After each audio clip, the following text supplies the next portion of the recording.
जो दान कर्तव्य समझकर बिना किसी संकोच के किसी जरूरतमंद व्यक्ति को दिया जाए, वह सात्विक माना जाता है। ईश्वर, ब्राह्मणों, गुरु, माता पिता जैसे गुरुजनों की पूजा करना तथा पवित्रता, सरलता, ब्रह्मचर्य और हिंसा ही शारीरिक तपस्या है।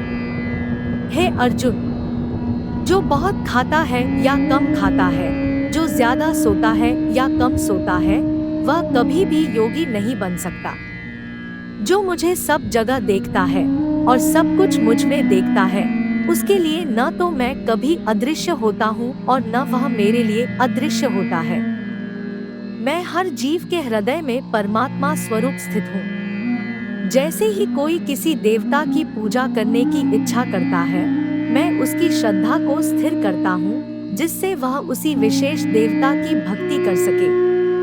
जो महापुरुष मन की सब इच्छाओं को त्याग देता है और अपने आप ही में प्रसन्न रहता है, उसको निश्चल बुद्धि कहते हैं। जिस प्रकार मनुष्य पुराने कपड़ों को त्याग कर नए कपड़े धारण करता है, उसी प्रकार आत्मा पुराने तथा व्यर्थ के शरीरों को त्याग कर नया भौतिक शरीर धारण करता है।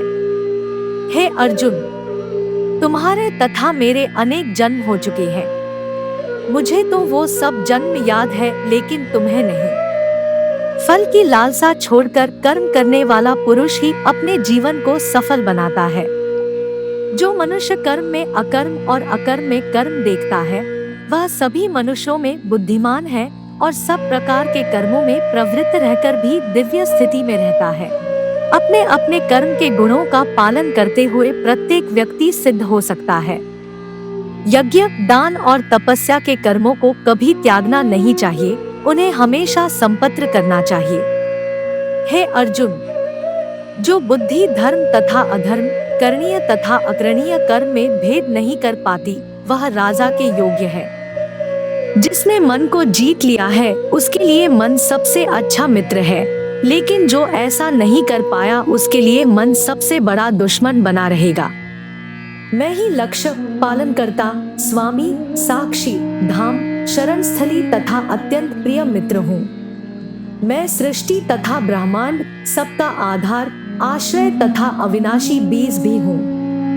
हे अर्जुन, मैं वह काम हूँ जो धर्म के विरुद्ध नहीं है। हे अर्जुन, जो मेरे आविर्भाव के सत्य को समझ लेता है, वह इस शरीर को छोड़ने पर इस भौतिक संसार में पुनर्जन्म नहीं लेता, अपितु मेरे धाम को प्राप्त हो। हे पार्थ, जिस भाव से सारे लोग मेरी शरण ग्रहण करते हैं, उसी के अनुरूप मैं उन्हें फल देता हूँ।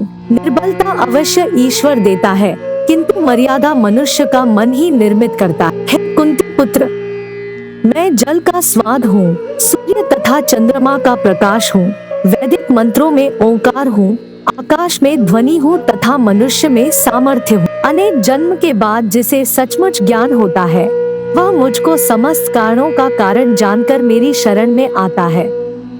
ऐसा महात्मा अत्यंत दुर्लभ होता है। जो पुरुष न तो कर्मफल की इच्छा करता है और न कर्मफलों से घृणा करता है, वह सन्यासी जाना जाता है।